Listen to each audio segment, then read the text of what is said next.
ଯେ କାଲି କୋଣାର୍କ ଗଣନାଟ୍ୟର ଜଣେ ଭାଇ ଯେ ଆଙ୍କରିଂ କହନ୍ତି ନା ଜାଣିନି, ସିଏ କାଲି କଣ ନା ଗୋଟେ ଛାଡିଛନ୍ତି ଫୋନ ପେ ରେ ଆମେ 40,000 ଟଙ୍କା ଟ୍ରାନ୍ସଫର କଲୁ ମଞ୍ଜୁଶ୍ରୀ ଆକାଉଣ୍ଟକୁ। ଆଚ୍ଛା, ମତେ ଭାଇ ସାର୍ ଏତିକି ପ୍ରୁଫ୍ ଦେବେ ସେ 40,000 ଟଙ୍କା ଆପଣ ମାନେ କଳାକାର ମାନେ ମିଶିକି ଦେଇଛନ୍ତି ନା ଦର୍ଶକ ମାନେ ଦେଇଛନ୍ତି, ସେଇଟା ମେନସନ କରନ୍ତୁ ଯେ ଆମେ ଦର୍ଶକଙ୍କଠୁ କଲେକ୍ସନ କଲୁ 40,000 ଟଙ୍କା।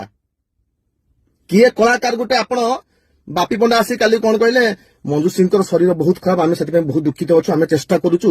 ଆରେ ତମେ ବଡ ବଡ କଳାକାର କେତେ ଟଙ୍କା ଦେଇଛ? ତମେ ଯଦି ଯୋଉମାନେ ବଡ ବଡ କଳାକାର ବର୍ଷକୁ ନଉଛ 40 ଲକ୍ଷ 50 ଲକ୍ଷ 60 ଲକ୍ଷ ତମେ ଯୋଉ ବର୍ଷକୁ ନଉଛ, ତମମାନେ ଯଦି ବଡ କଳାକାର 300 କଳାକାର ଯଦି 5,000 ଟଙ୍କା ଲେଖାଏଁ ଦେବେ 15 ଲକ୍ଷ ଟଙ୍କା ହବ। କାଲି ବାପି ପଣ୍ଡା କହିଲେ 15 ଲକ୍ଷ ଟଙ୍କା ଖର୍ଚ୍ଚ ହବ, ବହୁତ ଟଙ୍କା ହେଇଯାଉଛି। କିଛି 15 ଲକ୍ଷ ଟଙ୍କା ବହୁତ ଟଙ୍କା କମଲେ ଗୋଟେ ଯାତ୍ରା ପାର୍ଟିର ଗୋଟେ ଶରୀର ଜଣଙ୍କର ଖରାପ ହଉଛି 2 ବର୍ଷ 3 ବର୍ଷ ଥରେ। ତୁମେ ଯଦି 2 ବର୍ଷ 3 ବର୍ଷ ଯଦି 5,000 ଟଙ୍କା ଦବ, ତୁମେ କଣ ଏମିତି ଭିକାରୀ ହେଇଯାଉଛ? ଆଉ ତୁମେ ଏଇ ଭିକାରୀ ହେଇକି ମାଗୁଛ ଦର୍ଶକଙ୍କୁ ପଇସା ଦିଅ। ଦର୍ଶକ ଭଗବାନ, ସେମାନେ ତମକୁ ବଞ୍ଚଉଛନ୍ତି, ତମ ପରିବାର ଚଲଉଛନ୍ତି ଦର୍ଶକ।